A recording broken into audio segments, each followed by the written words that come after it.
Bem-vindos a mais um Vetencast. Eu, Renato Bocabello, trazendo para vocês um conteúdo muito bacana dentro da medicina veterinária e hoje com a Silvia Correia aqui para falar um pouco sobre a doutora, né? Desculpa, Silvia Correia, para falar um pouco sobre a vida dela, a parte da jornalista que foi para a medicina veterinária e hoje coordena um dos maiores hospitais da América Latina. Bem-vinda, Silvia. Obrigada, Renato. Obrigada pelo convite. E aí, me conta um pouco sobre a sua história do jornalismo, Pois onde é. que surgiu a ideia de ser veterinária, como que você falou, agora eu vou começar a aplicar vacina nos meus cachorros, é isso? Como que foi? Foi para economizar. Foi para Na economizar. verdade, Eu acho tinha que, muitos eu acho cães. que você estava gastando muito dinheiro com cachorro, falou assim, deixa eu pensar, eu acho que somando, se eu É fizer isso que eu veterinária... estou gastando em consulta e cirurgia. Na verdade, eu entrei na Folha muito jovenzinha. Você tem cachorro nisso? Você não me falou. Você tinha... Neste momento, não. Ah, eu vou arrumar um pra você então. Minha cachorra morreu Ai, com 17 sinto anos. muito. Minha última cachorra, Maria Pipa Caipirinha.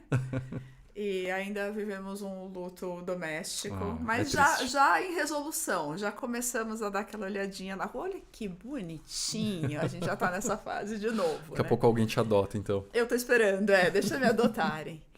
Renato, eu não sou uma pessoa que sonhei em ser médica veterinária desde criança, fui criada com os bichos e essa era a minha... Não se aplica. Você não teve a Barbie médica veterinária ou não? Não. Não. Eu escolhi ser jornalista porque eu não tinha a menor ideia do que eu queria fazer. Eu queria, ora, saber como as coisas funcionavam na medicina, ora, saber como as coisas funcionavam na engenharia. Por que o avião sobe, por que o avião cai, por que o prédio sobe, por que o prédio cai. E eu vi no jornalismo uma ponte para muitos assuntos. Legal. E aí fui para o jornalismo na idade que as pessoas fazem faculdade, né? Você falou 16 anos, né? Eu entrei na Folha. Mas você era precoce? O que Eu tinha? entrei na... Porque eu entrei na faculdade com 18. Mas eu sou gaúcha. Ah, é? Você é gaúcha? Eu sou. E no Rio Grande do Sul a gente entrava um pouquinho antes no colégio e eu terminei o colégio antes. E aí entrei com 16 anos. Mas você tirou carta de dirigir com 18 só, com 16 não. Cara, eu nem me lembro. É. Mas eu acho que nem era com 16 naquela, nem me Não, lembro. Mas não continuo sei. barbeiro até É que hoje. você é precoce. Não adianta, continuo barbeiro. E aí eu entrei na Folha e fiz a minha carreira inteira na Folha. Depois saí da Folha para fazer TV. Tá. E as pessoas costumam me perguntar isso, se eu faria tudo diferente. E eu costumo dizer que eu faria tudo igual.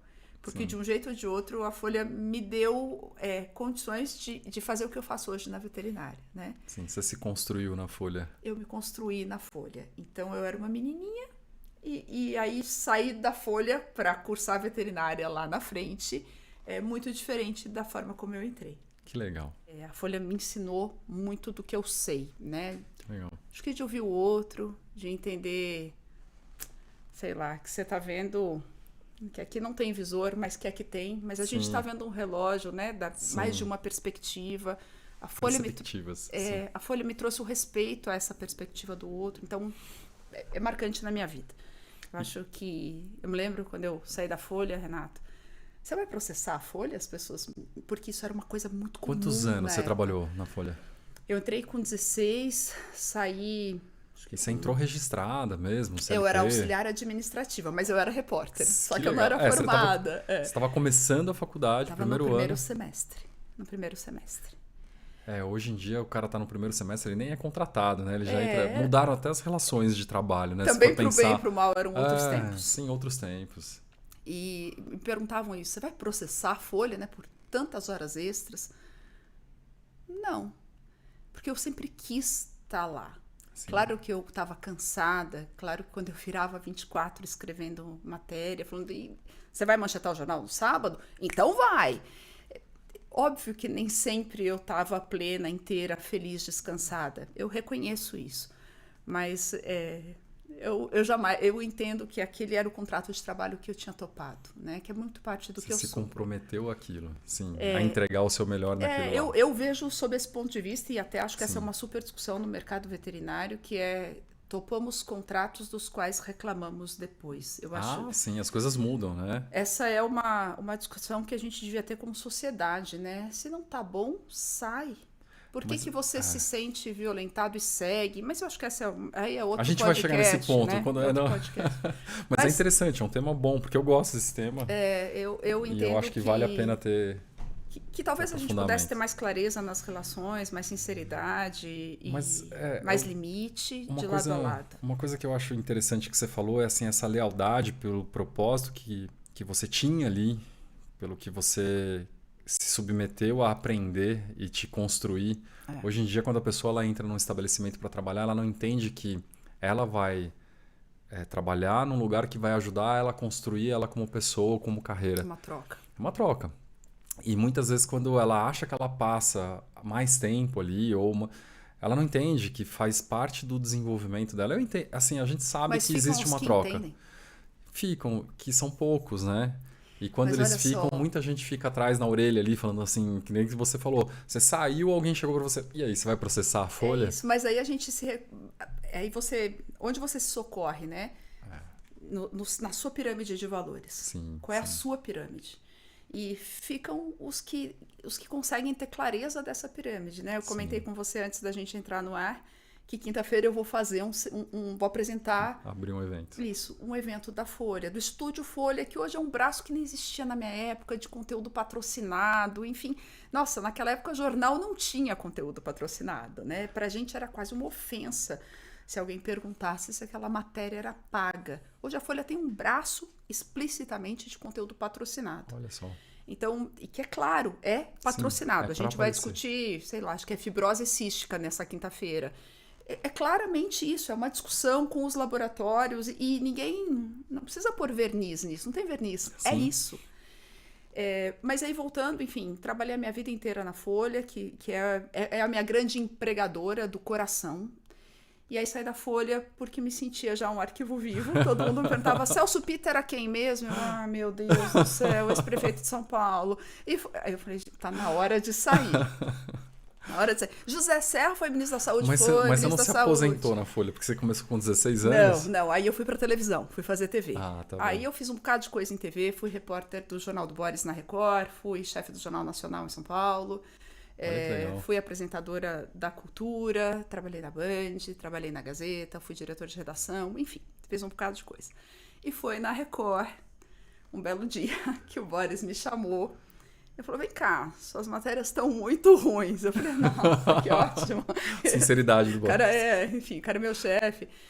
E basicamente o que ele trouxe foi, eu era repórter de política, eu ia para Brasília terça e voltava quinta, e eu estava claramente mal-humorada no ar.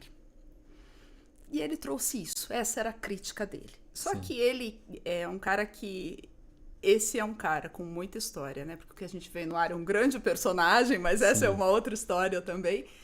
O Boris é uma pessoa muito fácil de trabalhar, muito gostosa de trabalhar, né? Ele é muito claro, eu prefiro...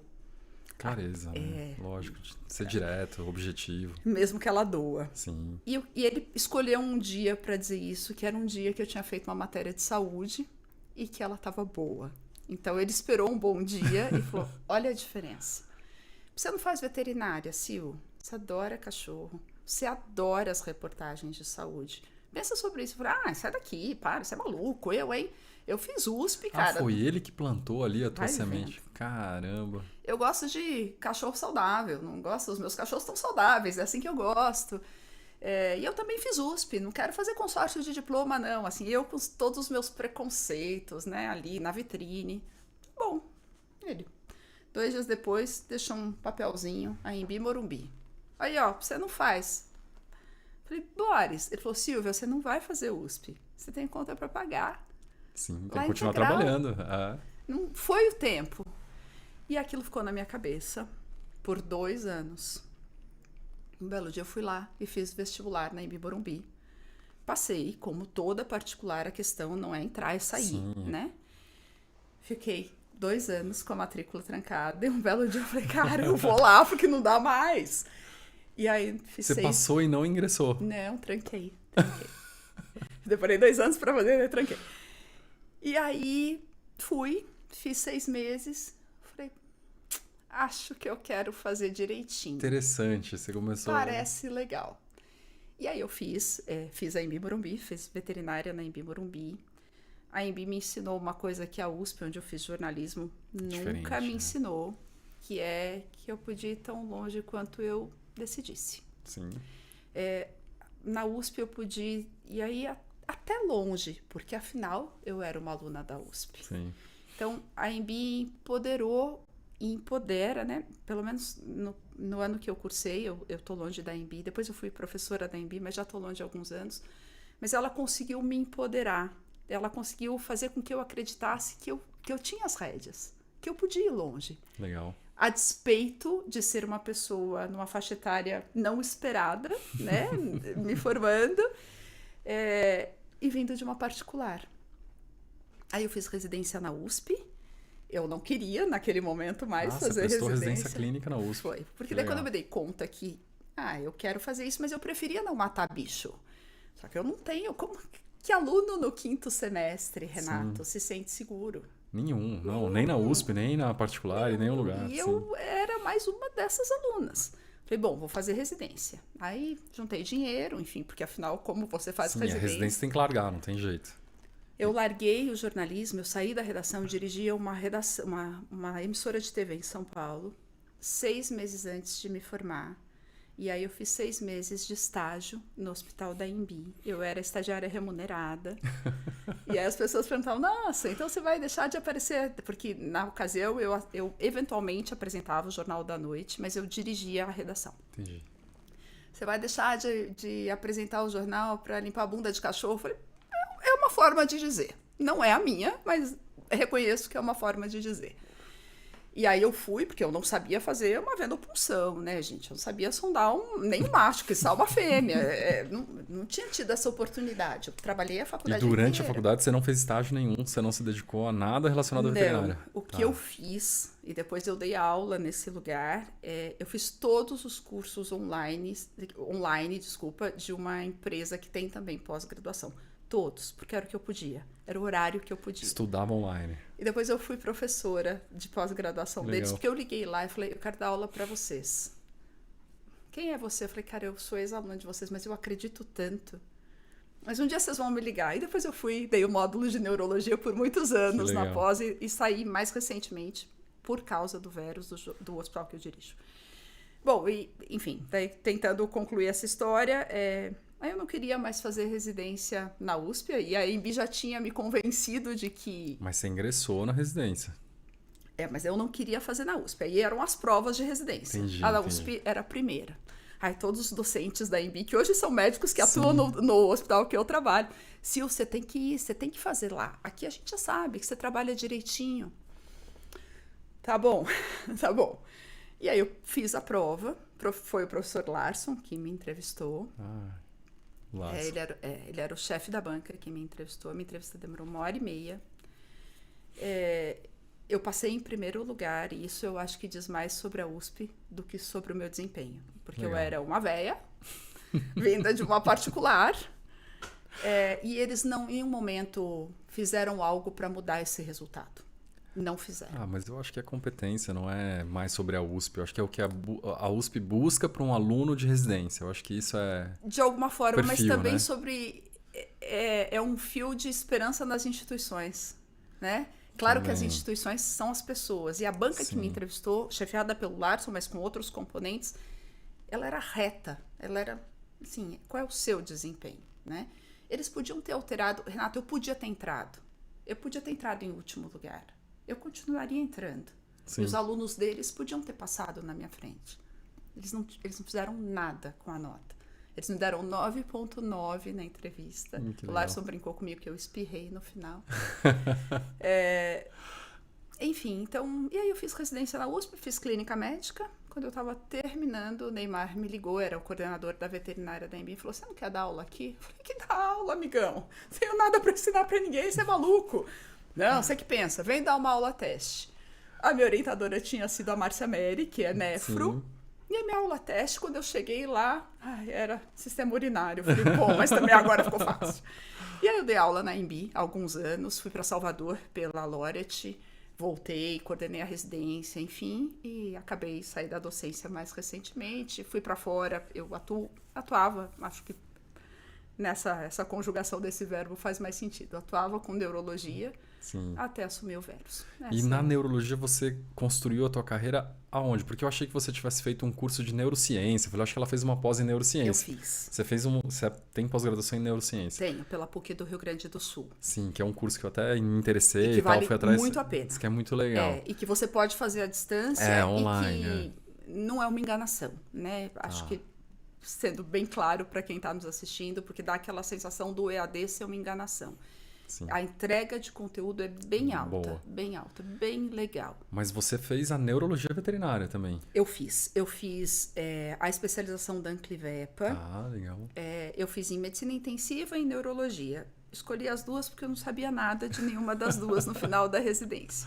A medicina intensiva, agradeço, muito obrigada, me ajuda muito no Verus, mas definitivamente ficar ouvindo as bombas apitarem 24 horas por dia não é a minha zona de conforto. Não é música nos seus ouvidos, Não né? é a minha escolha de espaço para trabalhar. Eu entro no TI, eu discuto os casos com os intensivistas, eu posso estar por um tempo. Você entende do processo, mas... Mas não tenho prazer em estar ali. Tá. Não é... Isso ficou muito claro para mim logo de cara. E a neuro eu fui me apaixonando, eu falei... Gente, é isso, eu quero fazer isso da minha vida, é uma abordagem muito lógica, é isso que eu quero. Aí eu fui para fora, fui para Carolina do Norte, fui para Guelph, no Canadá, para completar um pouquinho essa formação. Bacana. Depois que eu fiz... Hoje eu faço uma pós, que o Casimiro tem uma pós internacional em neurologia. Sim, super bacana. Eu faço essa pós que hoje. Legal. A despeito de não atender mais, Renato. Hoje eu não tenho mais agenda aberta. Condições de atender. Eu até conseguiria atender, mas eu não conseguiria entregar para o paciente o que eu acho que ele merece. É isso que eu ia te perguntar. Você é uma pessoa que se joga de cabeça e desbrava aquilo que você coloca como objetivo. E você entrou no cargo do Verus como uma pessoa de diretoria clínica, um cargo... Eu estava te falando sobre cargo executivo, né? Porque você fala sobre um cargo de, eu sou diretora clínica, mas não, você está gerindo o hospital. E gestão não é algo que também... A gente nasce, a gente precisa aprender a gerir um lugar.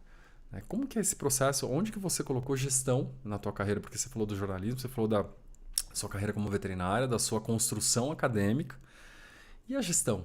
Eu não tenho nenhuma formação nessa área. Você nunca buscou formação? Formação? Depois da residência. A minha escolha inicial pela veterinária era uma escolha 100% técnica. É acadêmica, você estava indo em pesquisa mesmo. Eu tranquei meu doutorado. Tranquei meu doutorado, que era com tumores intracranianos. Caramba. Então, essa era a minha escolha até o momento que o Verus entrou na minha vida. Eu acho que o que me trouxe alguma condição de começar a construir esse cargo, porque também quando eu ocupei, eu fui a primeira ocupante. Ele não tinha escopo. Não tinha... Tinha escopo. Não Qual tinha o cargo. Não existia. Eu tive que construir não só o meu desempenho, mas o próprio cargo, né? Então, qual é o escopo da diretoria clínica? Quem eu preciso abaixo de mim? Quando eu assumi o Verus, eu tinha 2 coordenadoras para um prédio de 5 andares. Não dá, né? Como é isso, né? Cada andar no Verus é um departamento. Então, no 5º andar é ambulatório, no 4º é o centro cirúrgico, no 3º é internação, no 2º é o centro diagnóstico por imagem, no 1º é o pronto-socorro, a emergência é no térreo. Tinha 2 coordenadoras. E os outros 3 andares, quem é que coordena exatamente? Como é que vai ser isso? Então, isso foi uma descoberta, uma construção. O que eu acho que me ajudou um pouco, e não é que foi uma descoberta, é uma descoberta, é uma construção. Você está continuando a descobrir novas situações. Todos os dias. Todos os dias. Eu não me lembro onde é a zona de conforto mais. Assim, não, espero um dia voltar a ela, porque eu não tenho registro mental mais de onde ela é. Não perdi o endereço, nunca mais encontrei. Eu acho que o que me deu alguma condição, e aí por isso que eu te disse no começo, eu não me arrependo, foi o jornalismo. É isso que eu ia te falar. Provavelmente quando você entrava na redação, eu sou diretora de redação, você sabe ligar os pontos, né? É isso, porque quando eu fui editora de editorias importantes da Folha, então você tem redatores para orquestrar, né? Não é para liderar, é uma orquestra. O jornal ele tem hora para fechar.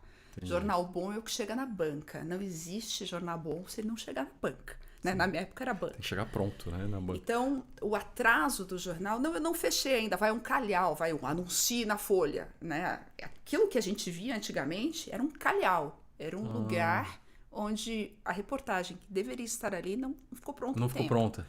Portanto, ela pode ser perfeita, porque ninguém vai ler.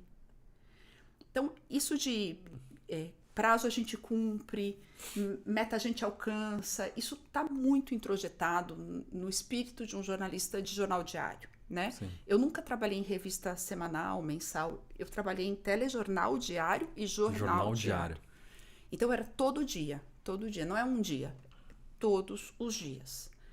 E ainda tem o domingo para fechar, né? A gente ia fechando durante a semana. De alguma maneira, coordenar essas equipes na Folha e depois na TV. Na TV você não tem só, né, os fechadores, você tem o cinegrafista, o motorista, uma equipe estúdio técnica. Todo montado, né? Foi o que me deu alguma condição.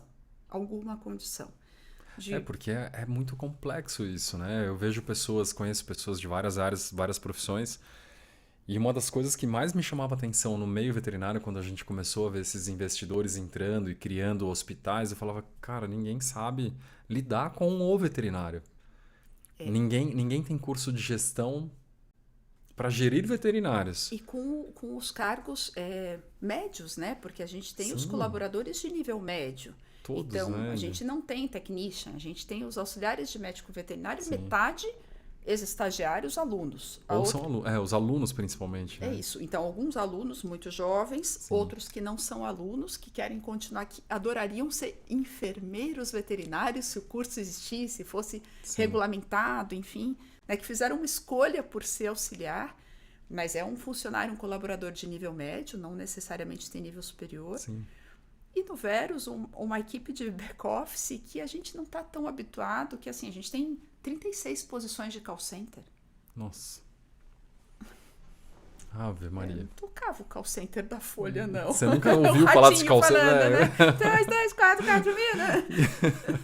Então, a gente tem, né, muitas posições que compõem um hospital desse tamanho. Que é o que eu brinquei contigo. As pessoas falam, Sil, mas eu nunca trabalhei no hospital tão grande. Eu também não, amigão. Bora. Tô aprendendo. Bora né? junto, né? Você deve ser uma pessoa que busca muita inovação. Como que tá o teu processo de construção dentro do Verus para poder fazer o Verus funcionar como ele deveria funcionar? Porque tem que ter inovação no mercado. Tem. E dentro da inovação, a gente não tem... Por mais que você vá... eu vou para fora, eu vou para Carolina do Norte, vou para os Estados Unidos, a gente sabe que a relação médico-veterinário lá e paciente e tutores é totalmente diferente do que a gente tem aqui no Brasil. E a gente não consegue espelhar, não é um espelho. Não, quando você vai, você aprende a técnica. E a cultura... Period, e se né? você pegar a cultura de lá e trouxer para cá, você se lasca. Então, dentro dessa cultura... Você... Agora eu entendi a questão, o quanto foi importante o jornalismo para você. É isso. Como que você vê a evolução? O que você está vendo de inovação nesse mercado de atendimento? Porque você está muito na área de... Todo mundo que eu conversei sobre você, não, ela é incrível, ela é uma mãe, ela é isso, ela é dócil. Eu falei, não tem como uma chefe... Mãe, eu sou só de Bia. Não tem como ser uma chefe dócil, isso não existe. Né? Como que uma chefe é dócil? Uma chefe eu não acho que eu sou doce, brava, não. ela Eu dá acho ordem. Que eu sou doce. Eu adoraria ser mais, porque me pesa. Todas as minhas divergências, e elas me pesam. Dói, né? Renato, dói como eu não... Dói ao ponto de se eu te contar muito, eu choro. Talvez esse seja o meu grande desafio no Verus. Sim. Né? O CEO do Verus é um médico humano e ele brinca muito, né? Ele diz que eu sou uma veterinária, abre aspas, com coração peludo, porque eu consigo dizer, não, isso não, não. Dizer um outro não e não ser um São Francisco, Sim. Né? E a gente tem isso. Eu não sei se a gente aprende na faculdade em algum momento, mas todo veterinário sai com... Porque é muito interessante, você tem um médico que ele sabe sobre a área técnica de saúde e ao mesmo tempo ele é um cara do negócio, né? Os médicos, de modo geral, eles sabem fazer negócio. Eles saem com essa cabeça de negócio. Eles não saem assim, eu vou pegar a criancinha na rua e vou arrumar essas criancinhas. O pediatra não pega o ramelento no farol, mas a gente pega todos os vira-latas. Isso, o veterinário ele sai com o coração peludo. A criança tá lá precisando de um monte de cuidados. A criança ramelenta, o médico não sai lá, não, toma tal não coisa, eu vou te dar aqui uma receita pra você. Não, o cara sai com uma visão médica. E isso é uma cultura nossa. Que eu acho que a gente aprende na faculdade, a gente tem alguma coisa que... Eu não soube ainda identificar isso na minha vida, tá? Eu acho... Quando o Fábio, se chama Fábio, o meu líder, né? O CEO do Verus. Quando o Fábio diz que eu sou uma veterinária coração peludo, é porque eu consigo dizer não, né? O não pro tudo é sem cobrar, eu consigo. Sim. E acho que esse passo vem de entender que é um negócio, um aprendizado. Quando eu fiz jornalismo, eu também fiz para mudar o mundo. Sim. Né? Eu achei que eu Você ia... tinha um propósito de Nossa, eu achei, era uma visão mudança. super romântica. E a vida me ensinou que as empresas são negócio. Eu trabalhei em grandes empresas, na Folha, na Globo, na Record. Eu preciso falar de algum Sim. negócio maior, né? Cheio de interesses. Então, isso eu já tinha clareza e nenhuma ilusão de que na veterinária seria diferente. Mas eu sou muito das pessoas, porque eu sou uma humanoide. É da onde eu venho. Então as pessoas me importam. Quando eu vou para cima, para repreender, para pôr limites, eu tenho certeza que talvez doa tanto em mim quanto neles. Essa dor é uma dor que eu administro diariamente. O que eu procuro, o que eu procuro é ser justa. Então eu gostaria de ser mais doce. Mas eu consigo dormir todas as noites porque eu olho para trás e falo, não teve injustiça. Então, posso seguir. A minha balança é essa, assim, eu não posso ter a balança da boazinha, eu não posso. E é muito difícil, porque quando você tem um cargo de liderança, de chefia, vamos falar de chefia, mas como um líder, muitas vezes você tem que tomar uma atitude que vá deixar aquela pessoa numa sensação de que ela acha que está sendo injustiçada. E a gente respira fundo, falei, aí muitas vezes volto, fico pensando, putz, será que eu falei certo? Será que eu causei alguma confusão? Mas às vezes você tem que ser firme e isso dói, isso é difícil. Dói. É confuso às vezes, inclusive. E eu entendo que o outro se sinta... Dificilmente você desliga uma pessoa e ela concorda com tudo que você está dizendo. Eu acho que tem alguns pilares nessa história. Um é admitir que a vida é feita de pontos de vista. E Sim. que o nosso não é idêntico. O que é justo para você não é justo para o outro, e tudo ponto. bem, E é assim que funciona. E não tem problema. Eu acho que o outro é não tentar convencer o outro que você está certo. Esse é só o meu ponto de vista. E eu sou a pessoa que tem que colocar o ponto de vista em ação aqui. E nesse momento, sob esse ponto de vista, que é o ponto de vista de quem lidera essa unidade de saúde, esse perfil não me atende. O que não quer dizer que ele não seja um bom perfil. Sim. O que não quer dizer que não caiba nesta mesma unidade de saúde em outro momento. Mas nesse momento, para esse posto, a gente não pode seguir. E é assim. Eu já tive... eu tenho uma médica que saiu e voltou. Porque é assim. Porque a vida é maré. E Sim, ela é maré. E vai ela e volta, vai é e normal. volta e as pessoas vão e mudam e amadurecem. A gente muda, o negócio muda. Eu acho que ter essa clareza e fazer com que a coisa seja franca nos desligamentos e admissões dá um pouco o tom, né? De uma certa paz. Né? Olha, até para deixar claro, olha, talvez daqui 2, 3, 1 ano, 2, enfim, você pode voltar. Mas a pessoa talvez eu precisa precise saber de você por que ela outro. está sendo desligada. Porque Sim, dela tem chances de avaliar aquilo e ver se é alguma coisa que ela quer mudar, porque ela pode não querer. E se ela mudar, ver se ela quer voltar. E tudo bem. E não tem problema, né? Porque as pessoas são capazes de mudar, são capazes de voltar, e essa médica em especial entrega um bom serviço hoje. Então foi parte, a saída foi parte do processo de amadurecimento dela. E ela voltou uma profissional bem melhor. Eu conheço profissionais que saíram de faculdade, voltaram para a mesma faculdade, voltaram para a mesma empresa, num cargo melhor até. Né? Conheço várias pessoas que saíram de uma empresa num cargo de coordenador e voltaram como diretor depois de 10 anos. Acontece. E algumas pessoas, Renato, não têm perfil de liderança. Então, o sujeito é um bom médico, você tenta fazer um movimento, ele não entrega, ele não é um bom líder, mas ele é um bom médico, ele pode voltar para o posto de médico. Isso é alguma coisa que... Todas as vezes que a gente tira do Verus alguém de um posto, para pegar esse exemplo, um médico para um posto de liderança, isso é muito bem amarrado, que a gente vê essas características em você, mas podemos estar avaliando de forma equivocada. Pode ser uma zona de desconforto para você. Vamos ver junto. Se não der, cara, você não vai ser punido por ter sido bom ao ponto da gente cogitar isso. você volta para onde você estava entregando um serviço de Perfeito, qualidade. continua ali. E tudo bem, e a gente segue. Claro que o cara pode não querer voltar, enfim, tem N variáveis nesse caminho. E você tem um RH abaixo de você para te ajudar nesse processo? Como que funciona dentro do Verus? A gente tem uma criou... gerente de RH, a estrutura do Verus tem um CEO, 2 diretores, somos em 2 diretores. Alguns gerentes se reportam aos diretores, alguns se reportam direto ao CEO, porque com o tempo teremos outras diretorias, Sim, tem né? que ter, né?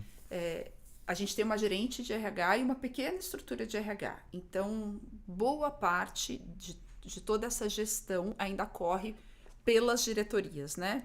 Pela minha, que é a clínica, sim, ou pela do Davidson, que é o meu par, que é administrativo financeiro. Então, a gente acaba gerindo as nossas equipes. Porque você acaba entrando muito no psicológico das pessoas, no mecanismo de pensamento, de relacionamento, de entrega, né, do trabalho. E eu vejo que isso é muito difícil, é muito complexo, né? É bem complexo. Estou te falando porque eu passo na pele um pouco disso, né? Então, eu fico imaginando que você não passa. Quantos veterinários você lidera hoje no seu time? Eu faço essa conta toda hora. A gente tem, mas toda hora ela muda. Então, a gente tem de especialistas credenciados cerca de 350. Tá.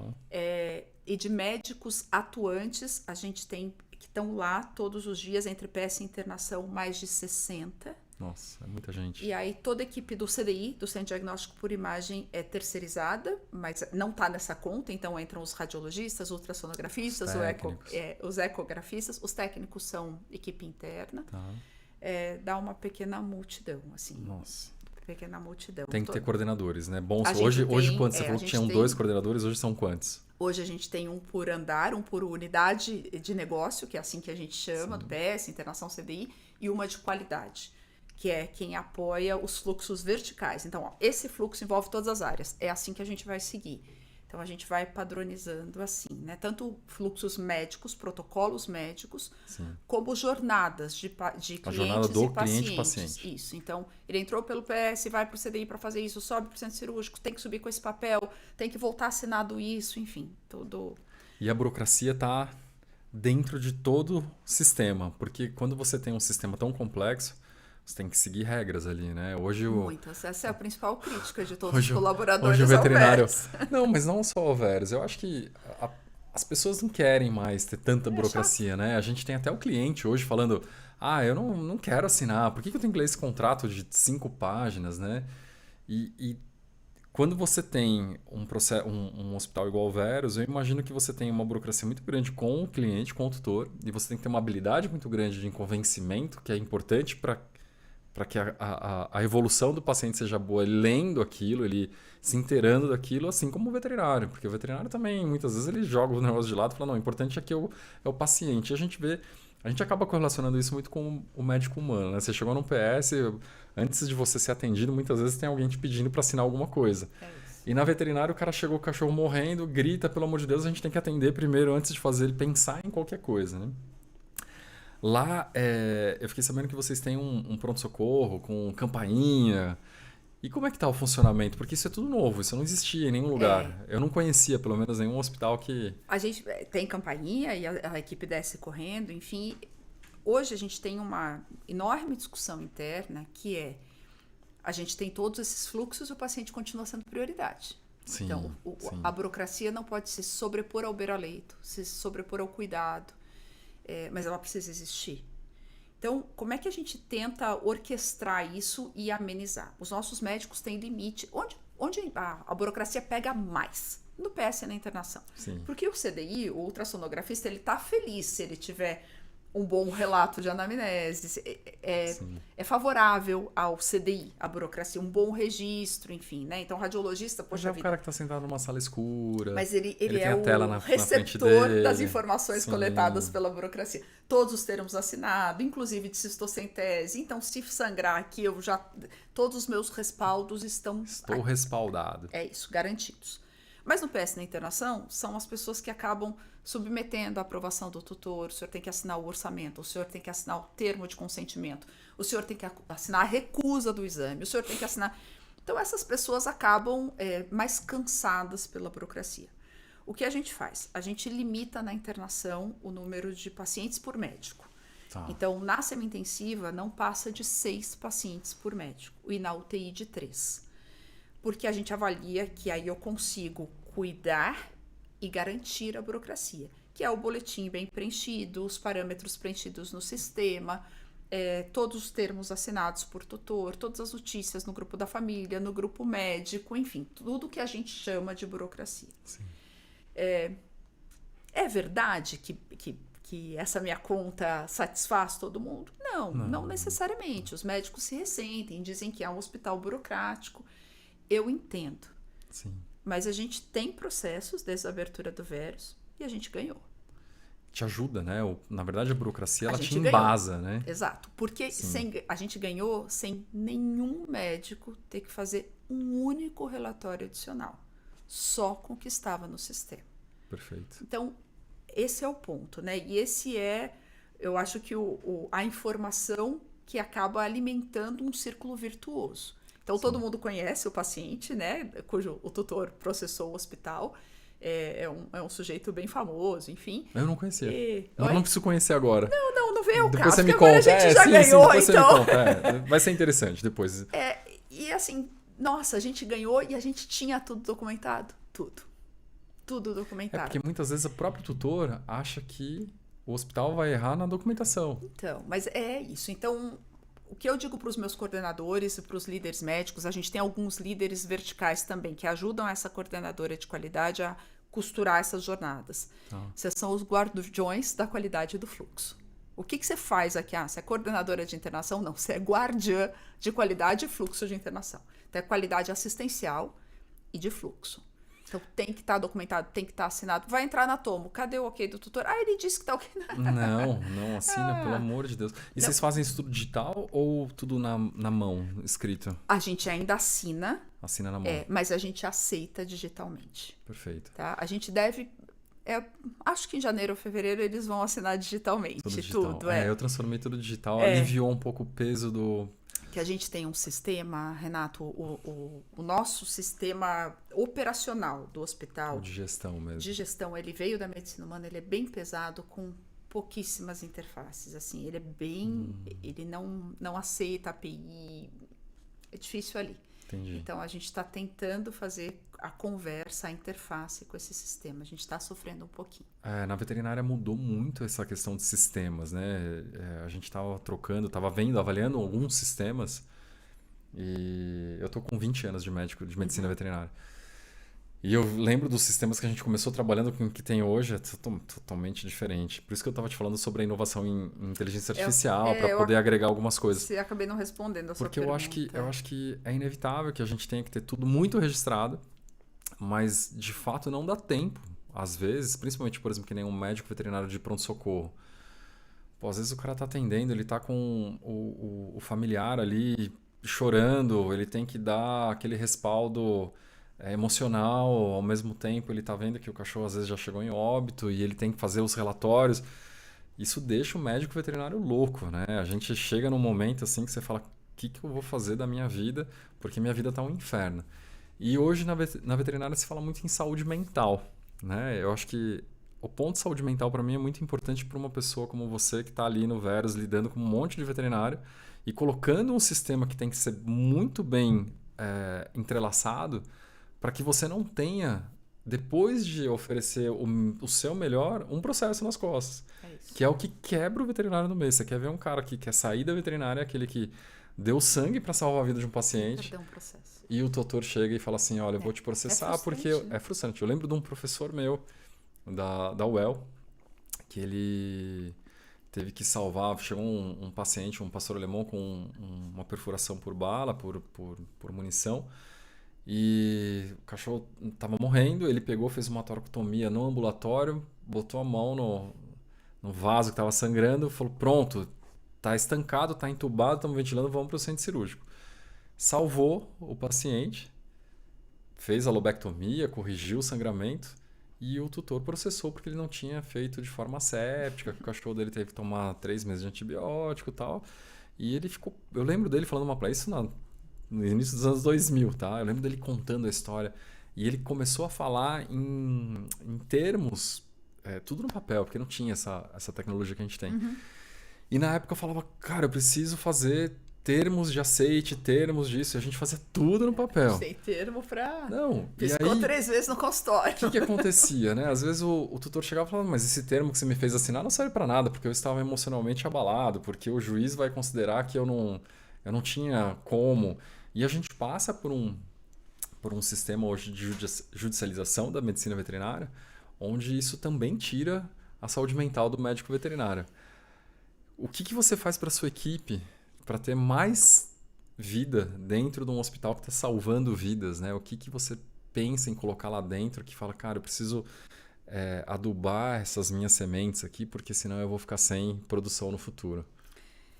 A gente tem uma psicóloga dentro do Verus que atende a equipe. Ela veio inicialmente para atender os tutores e hoje ela atende a equipe, né? É isso. E o Verus que paga. Então a pessoa pode fazer terapia com essa psicóloga. Eu não sei absolutamente nada do que eles conversam, porque ela é uma psicóloga e o sigilo está completamente resguardado. Então, essa é uma forma. Eu entendo que os fluxos que são um pesadelo, com o tempo eles vão se tornando um lugar de segurança. Porque, afinal, eu estou seguindo esse fluxo, eu estou dentro do que se espera de mim, porque às vezes as pessoas elas precisam o tempo inteiro ouvir se elas estão atendendo o que se espera delas. E nem sempre a gente está ali para dizer o tempo inteiro. Né? Então, quando, poxa, é isso que vocês esperam de mim, porque o fluxo diz isso claramente, né? É isso. Então, a gente tem checklist de final de plantão colado na mesa. Você fez tudo isso? Fiz. Então, a ideia é que isso que é visto, e é visto por nós, médicos, por muitos, como um pesadelo, transite aos poucos é algo que te dá segurança, que te deixa na zona de conforto. É isso que a gente espera de você. Bom, a gente tirou a área de refeição de dentro da internação, porque eles comiam nessa área e não saíam de lá de dentro. Então, na reforma, a gente tirou, eles têm que sair de dentro da internação e têm que ir para o térreo, para a lanchonete. Vai respirar um ar diferente. O Verus arca com a comida dos médicos da equipe interna. Achei fantástico isso. Quando vieram me oferecer lá o centro cirúrgico para a gente operar, também tem o conforto médico. Dos cirurgiões e dos anestesistas, e eles têm que sair para comer. Eles têm que sair de lá de dentro. Eles reclamam porque não dá tempo e a gente não vai abrir mão. Vai reclamando mesmo. Vai aí reclamando mesmo. Porque é preciso sair, é preciso levantar, é preciso sair daquele lugar. Sim. Eu acho, Renato, que a gente como sociedade está muito doente. Muito doente. E quando as pessoas dizem, os tutores estão malucos. Não. Os tutores somos nós. A gente está adoentado. Né? É uma geração que eu acho que a nossa é um pouco menos doente no sentido de dependente de remédio, enfim. Mas a geração dos médicos que trabalham nas unidades de saúde é uma geração emocionalmente doente. Eles são, sim, dependentes de remédio, não dá para negar isso. Qualquer pressão adicional, eu brinco, a frase está pronta, é um gatilho de ansiedade. Isso não tem a ver com o Verus. Sempre que eu vejo um deles nessa condição, a minha pergunta é como eu te ajudo? Como eu, como representante desse CNPJ, posso te ajudar? Eu estou disposta a te ajudar. Não, Sil, não é com o Verus. É com a vida, né? Eu não estou feliz. Então, assim, eu acho que é uma condição. Eu acho que tem a ver com tantas coisas, né? Daria uma conversa sobre antropologia, mas com imediatismo, com, né? O Instagram é ótimo, mas só mostra o lado bom, ninguém mostra perrengue, ninguém posta lá quando tá passando mal. Então, as pessoas têm isso de só a minha vida é ruim e tudo é para já. Eu acho que é uma geração sem paciência com o processo, né? Com o processo de aprendizagem, com o processo de amadurecimento das coisas, o processo até de tomada de decisão do tutor. É o tempo dele. Sim. E é isso, né? Eu acho que essa doença a gente não pode também, como empregador, assumir todas as dores. A gente tem que ser parceiro. Eu tô aqui para te ajudar, eu te ajudo de alguma maneira, né? Para além de tentar que você esteja bem aqui, tentar que você coma independente da sua situação em casa, que você coma bem, te dá uma remuneração decente, a gente não paga mal, ter um psicólogo disponível, daí para frente eu entendo que as pessoas precisam querer. Renato. E precisam buscar, né? Isso eu tenho dito para os meus coordenadores, assim, é o limite também do que podemos arcar, né? Eu te perguntei, cheguei nesse ponto da saúde mental, da doença social que a gente tem vivido, né? O modo como a gente tem vivido, porque eu tive uma experiência no último mês de outubro. Eu fiquei 20 dias na China. Que legal. China. E eu sempre tive a ideia de que a China fosse um país comunista, né? As pessoas na China... Por muitos anos, né? Mas já se foi isso. Foram os anos, né? Mas eu tinha uma ideia da China. E aí... eu entendi a cultura, né? O quanto é importante você ter cultura e valorizar a sua cultura para que as coisas tenham um propósito de vida e que você saiba o lugar que você tem dentro daquela sociedade, daquele valor, né? Então, eu acho que os valores se perderam. Eu acho que as pessoas, elas... E o propósito. Mas... Porque tem uma rede de supermercado cujo slogan é esse, né? Por que você faz o que você faz? Cara, essa pergunta é uma resposta diária. Sim. Por que você faz o que você faz? Por que você tá ali? Porque né? é uma escolha todos os dias, como o meu casamento, é uma escolha todos os dias. Eu escolho estar ali, eu escolho estar no Verus. E esse ponto da escolha, esse ponto do porquê. Por que você tá lá? Porque a escolha foi sua. É isso. Né? Se apaixone pela sua escolha todos os dias. É isso. E se eu trabalho as minhas 18 horas, essa escolha também é minha. E você tem que saber que essa é uma escolha sua. Vai te cansar? Vai. Eu acho que o grande problema hoje é você entender que o seu cansaço físico e mental... O físico eu acho que é mais evidente, a gente sente o físico. O mental não. O mental você consegue... Não, eu vou um pouco mais, eu vou tentando um pouco mais, eu vou um pouco à frente... E muitas vezes quando você chega lá na frente, você fala assim, aconteceu alguma coisa comigo que eu não estou entendendo o que está acontecendo. Te deram um laço ali, você já foi. Você já foi. E hoje com a farmacêutica em cima, você já entra meio medicado. Então assim, a gente entrou numa bola de neve, né?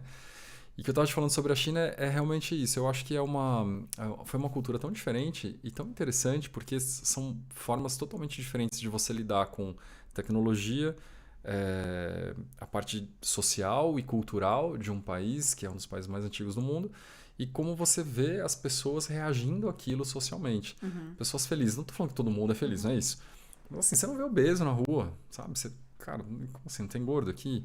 Você vê as pessoas caminhando, o governo estimulando coisas de atividade física. E eu vejo que o Brasil está tão anos-luz atrás, a gente está tão para trás nisso, que a sociedade ela precisaria acordar em valorizar a sua cultura e o que você faz da sua vida diariamente, pensando que você tem que ter o seu trabalho, a sua família, a sua religião, os seus alicerces, seus pilares. E muitas vezes a gente esquece. E onde você se socorre, né? Os seus valores, o seu core. Isso. Então, eu acho que às vezes falta... Onde eu me socorro quando parece que tudo Qual a minha tá boia, perdendo né? sentido. Onde é que é a minha boia? Tô cansado de nadar. Peraí, deixa eu... É isso, onde eu me socorro. Sim. Então... No que eu acredito, por que eu faço isso todo dia. E eu acho que falta um fio condutor para, sabe, para manter essa cabeça, comunicação, né? E a mente aberta. É isso, essa mente aberta, espinha ereta, né? Tem uma música velha que diz um pouco isso. Sim. Mas parece que falta isso. E aí as pessoas sucumbem. Elas sucumbem. E eu vejo isso, eu vejo nos meus médicos, eu vejo nos enfermeiros, eu vejo em alguns que não estão no Verus, em alguns que estão no Verus. Às vezes a gente vê até a gente, né? Você fala, tô me vendo nessas, peraí. Mas aí você tem que se socorrer. Puxa o freio de mão. Então, eu acho que o maior interessado, eu posso fazer tudo por alguém que eu acho que está interessado em ficar bem. Quando você percebe que a pessoa já não está mais tentando... Como empregadora, aí assim, eu não sou um CPF no Verus, eu sou um CNPJ. Sim. Eu sou a representante dessa empresa. Não há mais nada que eu possa fazer, porque eu lanço todas as cordas, mas a pessoa precisa pegar. As boias estão tentando, o salva-vidas está lá, né? Então, o que mais eu faço por você? A gente já chegou a afastar médicos que são PJ, pagando, para falar, cara, vai se tratar. Dá um tempo, né? Mas se o cara não pegar, Renato... Aí não tem como. E aí eu acho que essa também, né, como CNPJ, ter essa paz, que é que eu, de todo dia à noite, olhar, né? Eu entro, 6h30, eu entro no Verus todos os dias. Das 6h30, a hora que eu entrei lá, para as 9 da noite, a hora que eu saí, eu entreguei com hombridade, com respeito, né? Com empatia, olhando o outro, dando um espaço de escuta, sim, fiz o que eu pude. E você com você mesmo? O que você busca profissionalmente para se manter bem? Se você Cara, falasse assim, eu quero dar um exemplo da minha sanidade, ou como eu tento buscar a minha sanidade, o que você faz por você? Porque você falou que entra às 6:30 da manhã no Verus e sai às 9 da noite. Muitas vezes, muitas vezes. É. Se você quer trabalhar menos, claro que eu quero, mas eu entendo que é uma fase. Sim. Já foi pior, hoje não é o pior momento. Tá. Eu saio todos os dias às 9? Não, hoje eu não tô aqui, saio mais cedo. Não, eu te convenci a vir aqui, bater tô um papo aqui. comigo, Isso, feliz aí então, dando risada. Às vezes eu chego de manhã cedo e eu brinco com eles, porque eu tô sempre com um copo de café com leite na mão, e eu chego cantando na internação, qualquer coisa, né? Sei lá, verdade chinesa, qualquer porcaria que me ocorre, e eles dão uma risadinha e, na verdade, é só isso, né? Eu ajudo de alguma forma, crises, eu faço sempre a mesma pergunta. Crises, familiares, colegas, Tá tudo bem? todos vivos, médicos e pacientes, eu sempre brinco, todos. Sil, não. Eles sabem que é a hora. Sim, a hora Às que vezes eles eles vão saem chamar dos lugares onde eles estão e falam, Sil, eles já sabem que eu vou chegar. Então, eu entendo que essa gestão, para mim, assim, é fazer tudo igualzinho todo dia. É rotina. Eles sabem que eu vou chegar entre 6:30 e 7 horas, eles sabem que eu vou passar, eles sabem que eu vou ajudar. Eles sabem que alguém... E tem uma líder noturna que fala, eu tenho 3 tipos de felicidade. Quando você chega, eu falo, nem me conta quais. Quero nem saber quais são.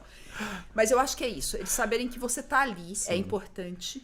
Tá disponível. Tá disponível. Final de semana também, você vai pro hospital? Como é que você tá Eu não trabalhando? trabalho fisicamente sábado e domingo. Mas você tá monitorando. Todo hospital é pelo Teams. A gente não usa o WhatsApp, a gente usa o Teams, que é o corporativo, porque eu uso o e-mail. E eu, infelizmente, não consigo desconectar. ainda... Não. Isso tem cauda longa, Renato? Eu vou aguentar isso por muito tempo? Claro que não. Óbvio que não. Sim. Mas hoje a gente já tem lideranças que dão conta do hospital. Né? Eu consegui sair de férias. O hospital estava lá. Eu voltei, o hospital faturou bem. Então, Legal. Tem lideranças tocando o hospital. É uma construção.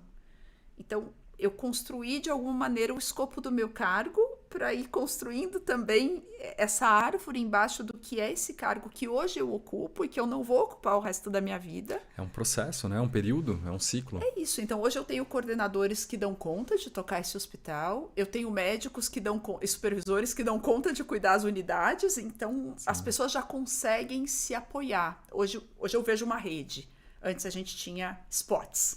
O Verus, ele tá completando 3 anos ano que vem, é isso? Em abril do ano que vem. De 25. A gente tem 2 anos e meio. Você tá nessa posição há? Eu assumi 1 mês depois da abertura. Foi logo no começo. Foi. Você já Houve iniciou uma troca ali. de CEO e aí eles me mudaram de cargo. Aí você já começou nesse cargo de diretora clínica. Isso. Que deve ter mudado muito, assim, o teu cronograma deve ter mudado muito desde que começou. Eu fui contratada para trabalhar 6 horas por dia, mas acho que eu entendi errado, era a partir das 6 da manhã. Você foi contratada como CNPJ, agora você entrou aqui, você se vira. Mas eu acho que você foi contratada porque você falou, não, lá na Folha eu ficava, entrava cedo, saía tarde. Eu falei nada disso, não. Não? Eu era gerente de relacionamento médico. A minha função inicial era ser... de alguma maneira, a porta-voz do Verus. Era Entendi. isso. E aí o que eu disse foi, 6 horas por dia, que era o... Não, aí eu opero à tarde, eu consigo. Sim. Mas eu topei. É isso que eu digo dos contratos, né? Sim. Eu topei. Se você falar assim, você não sente saudade de operar? Claro que eu sinto, Renato. Você fazia cirurgia. Sim, mas tudo na vida tem prós e contras. Tudo tem ônus e bônus. Sim. E tudo bem, não existe uma escolha só com prós e só com bônus. Não conheço é uma essa balança. escolha. Sempre foi, então, sempre será. se eu fiz esse movimento, é porque ele vale nesse momento da minha vida mais pra mim. Sil, mas você vai morrer diretora clínica do Verus? Claro que não. Claro que não. Não, é um período da sua vida que você tá, inclusive, criando, acho que a beleza que eu tô vendo nisso que você tá me contando, é que você tá criando a sua história dentro da veterinária de uma forma inovadora. No Brasil nunca teve um hospital como é o Verus hoje, da forma como ele atua. Eu trabalhei no Hospital Cães e Gatos, lá no 24 Horas de Osasco. 10 anos, eu operei coluna lá 10 anos. E assim, eu vi aquele hospital sair da casa e virar um negócio imenso, que eu acho que em termos de tamanho, eu acho que talvez ele seja até maior que o Verus. Mas assim, o sistema organizacional e o método de gestão é totalmente diferente, né? Totalmente diferente. O E o Verus público? é muito. É isso. Público totalmente diferente. Então, hoje eu E a vejo... gente tem que dar conta da expectativa Sim, desse. Eles desse olham para. público. Eu tenho que entregar um serviço à altura daquele prédio.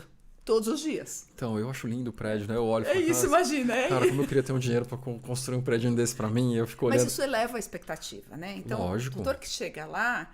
Ele quer ser atendido daquele jeito. Eu acho que isso foi um grande fator de mudança até da perspectiva do cliente no começo, né? Porque eu falei, olha, esse investimento ele não é um investimento que está saindo da veterinária, é um investimento que está vindo de fora, mas ao mesmo tempo ele está elevando a veterinária num nível que eu nunca vi. Né? Eu nunca cheguei nesse ponto. Renato, tem umas coisas muito bacanas do Verus. Assim, eu tenho muito carinho pelo Verus, pela empresa que eu trabalho hoje, né? Eu tenho clareza que o Verus não é meu. Eu tenho clareza que eu estou diretora clínica, né? As pessoas brincam, você é a cara do Verus. Eu entendo isso nesse momento, tá tudo bem. Não, mas você ainda vai ser a CEO em algum momento. Mas eu não depois sou você o vai... Verus. O Verus é muito maior do que eu. E isso talvez seja o meu maior motivo de orgulho, né? Ele já é muito maior no sentido de que ele sabe muito mais do que eu, ele tem uma teia embaixo. Entendi. Tenho muito carinho por esse lugar, que se assemelha muito com o carinho que eu tenho pela Folha, porque de alguma maneira ele me construiu como diretora clínica. Eu descobri como eu tinha que fazer. Sim. Ouvindo muita gente, né? Tem muitos especialistas que estavam lá, Renato, desde o primeiro momento, né? Os caras que operaram quando o Verus abriu as portas. Eu nunca vou esquecer, assim, eu posso citar vários deles, assim, e gente que, não, a primeira coluna que o cara operou, eu falei, mas e não tem, e também não tem. Porque não é porque é um projeto grande que tinha tudo. Sim, você tem que ir caçando as coisas, e é normal, todo estabelecimento, não importa o tamanho do investimento, você vai no processo de acontecimento de fatos que você vai corrigindo as lacunas que você vai deixando. É normal, isso é esperado. Mas é uma coisa tão... O que eu acho que dá mais orgulho mesmo é de ver que é um projeto que ele para em pé hoje sem as... Legal. Não é personificado, mas isso é o que... Talvez o que mais me dá orgulho. Né? Legal. Fala, gente, ele se porque sustenta. É difícil, hein? Quando você... Para não personificar, né?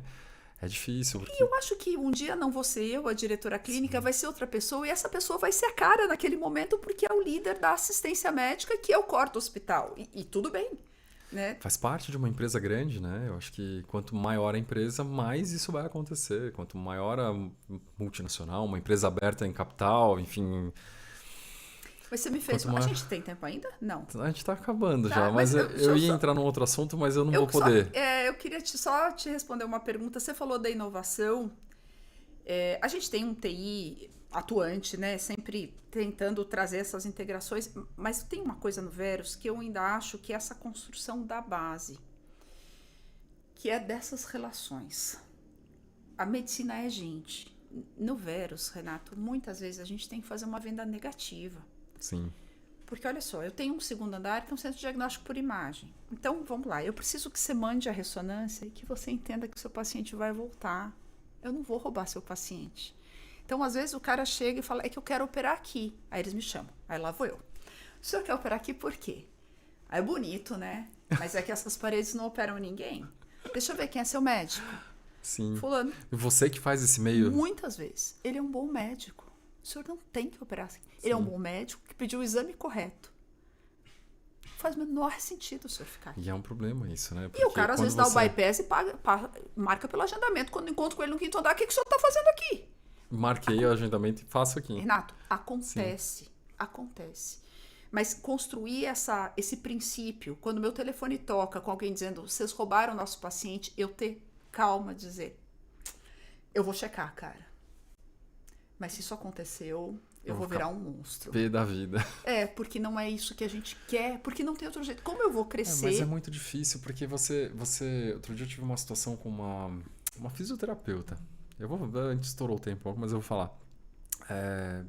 O fisioterapeuta em algum momento encaminhou uma paciente, um fisioterapeuta encaminhou uma paciente que teve um problema ortopédico, eu fiz uma abordagem cirúrgica, essa paciente ela acabou voltando à clínica, fazendo acompanhamento ortopédico comigo. Depois de 6 meses ela rompeu um ligamento cruzado, eu fiz uma outra cirurgia. E aí, num determinado momento, ela precisou de uma terceira cirurgia. Nessa terceira cirurgia, eu atendi, eu falei, não, é tal coisa, vamos resolver, vamos marcar. Marcou, operou, e a fisioterapeuta ficou pé da vida comigo. Como você não me avisou que ia operar? Falei, não, mas é que a paciente já estava passando, eu já tinha feito, era a terceira cirurgia que eu ia fazer, como que precisava ficar... Né? Então, eu vejo que, assim, foi um erro meu de não ter avisado mesmo. Eu devia ter avisado. E você E em algum momento eu perdi. meada. Na verdade, assim, eu já estava tão acostumado com a paciente frequentando a clínica que, para mim. Você perdeu a origem. A origem, isso. E às vezes o cliente ele se coloca dentro do estabelecimento de uma forma tão próxima que às vezes a gente erra nisso. E quando né? o cliente quer trocar de médico? Não, é terrível. Né? É terrível. E eu entendo essa. É muito difícil. Eu lembro no hospital que a gente trabalhava, ou na faculdade que eu opero hoje, tem um hospital também. E muitas vezes é difícil você chegar para o tutor e falar assim, então, eu preciso conversar com o seu médico. E quem vai conversar com ele sou eu, que sou o médico daqui, e eu vou explicar para ele o que está acontecendo, porque se o senhor quer que eu opere aqui, eu preciso explicar para ele o que está acontecendo. E aí a pessoa entra em choque, ela fala assim, mas como assim você vai ligar para o médico que estava me atendendo? Ah, porque eu preciso passar a situação para ele. É isso. E é difícil, mas a gente tem que deixar isso muito claro. E tem que aceitar a segunda opinião. Sim. As pessoas têm direito de Sim, buscar a segunda opinião. Sim, é complexo. Eu ia te perguntar sobre a parte econômica da medicina veterinária, as suas perspectivas sobre a parte econômica, mas a gente estourou já há bastante tempo. Silvia, foi muito legal a nossa conversa. Você Obrigada. É uma pessoa incrível. A sua comunicação adorei realmente também. é nata. Você nasceu para ser jornalista. Eu acho que você está numa área de uma carência dentro da veterinária hoje, que é uma pessoa que faz essa interlocução entre veterinários, inclusive. Eu acho que a gente não tinha uma pessoa que pudesse esclarecer da forma como você esclarece hoje o quão importante é essa comunicação entre os próprios veterinários. E te desejo extremo sucesso. Eu acho que quanto mais você puder agregar a jornalista à medicina veterinária, mais a veterinária ganha. E que você volte aqui para a gente continuar a nossa conversa em algum momento. Claro. Eu sei que não é tão simples para você, mas fica aqui o convite para a próxima. Muito obrigada. Obrigada mesmo. Renato, torce pela gente. Não é porque é grande Não, que a gente não sim. precisa. Na verdade, me convidaram tantas vezes para ir. Sabe qual que é O convite tá sempre em pé. logo que o Verus abriu, você conhece o Eduardo Mori, né? O Sim, cirurgião. sim. O Mori, eu conheço o Mori desde criança. É criança um dos assim. nossos parceiros queridos. O Mori, ele me chamava para operar coluna com ele, me chamava para operar crânio com ele, porque ele queria aprender. Então, assim, tem um carinho enorme. E logo que abriu o Verus, me chama, não, porque vai lá, porque você aluga o centro. E eu tenho o meu hospital. Eu falo, não, mas por que eu vou largar o meu? Eu gosto tanto do meu. A gente se apega, né? A gente tem aquele carinho. Óbvio. E aí... Mas o maior motivo é que é longe. Puta, eu tenho que cruzar São Paulo chegar na Brigadeiro. Mas eu acho que isso é uma coisa legal, né? Do hospital Sim. aberto. Aberto, É super isso, legal. Nossa, tem gente...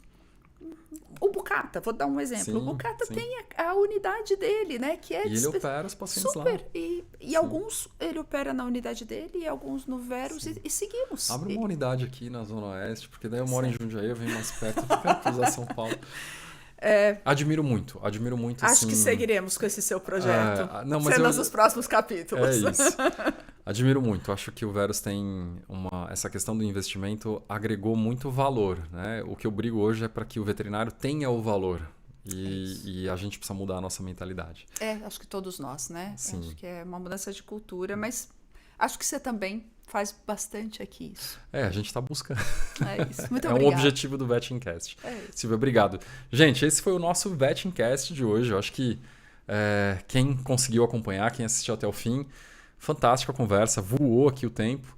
Espero que ela volte de novo para conversar com a gente. Eu queria falar sobre a parte econômica, perspectivas de crescimento da medicina veterinária aqui no Brasil, assim como o crescimento da medicina em tecnologia, em inovação, enfim, tudo que eu acho que a gente precisa evoluir na veterinária. Então tá aberto o convite, você volta aqui. E pessoal, até o próximo VetinCast.